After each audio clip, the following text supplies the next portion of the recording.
Hey everybody, it's Mike Pisani with smartoptiontrading.com with another update here for you and a new idea. So first of all, if you want to learn more about me, please come visit me at smartoptiontrading.com or follow me on Twitter at OptionsMike. I post a ton of information on there on a weekly basis, including free videos for you guys to watch. So let's start off here with the S&P 500. Last week, coming into last week, we looked like we're on the 50-day. We're about to fall apart. Hard reversal, shot right back up. And here we are at all-time highs this morning on Tuesday morning, February 9th. With this market showing no signs of quitting. Is it extended? Not really. Is it getting hot? A little bit. But it's run a long way since the November rally with this election. This market just doesn't seem to want to stop. So for now, I stay bullish and remain long named until the market gives me a reason to come in. What I am aware of right now is we're coming out of the Bollinger Band. You can see that on the chart, and you can see that trend line, that top trend line. We're heading towards the top of it. That's a spot I want to be very careful of. You can see how well that's worked here as a resistance spot with this market. Until we fall apart, the 21-day is support and the 50-day is bigger support. So those are two areas to keep an eye on if we pull back. But the real winner in this has been the IWM, and that's been the small caps, the Russell. And you can see here on this chart that the Russell is absolutely just taken back off.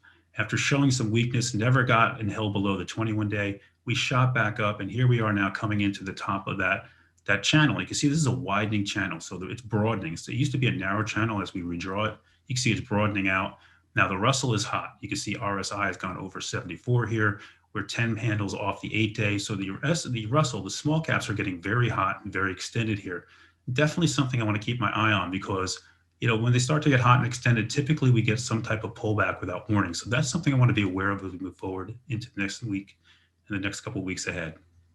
But I really want to talk to you guys today is about EV names. And I've talked to you guys about GM already and how much I like that in a previous video. I want to talk to you about lithium today. And the reason I want to talk to you about lithium today is because if you're looking for a way to play all these EV names and to play in this space, lithium might be the big winner. When we talk about all the different names in the sector, we've gone over this before, all these small names, how many of them are actually going to survive, right? And how many of these guys are going to be gone 2, 3, 4 years from now, either through being bought out or just can't produce enough cars to stay relevant. But the one thing is clear is lithium is going to become a big need for all the automobile manufacturers. Why? Well, because batteries use lithium. They use a lot of it. That's how they store electricity. And if you want to be involved with lithium, I like LAC, Lithium Americas Corporation. This is a spec play. I want to be very, very clear on this.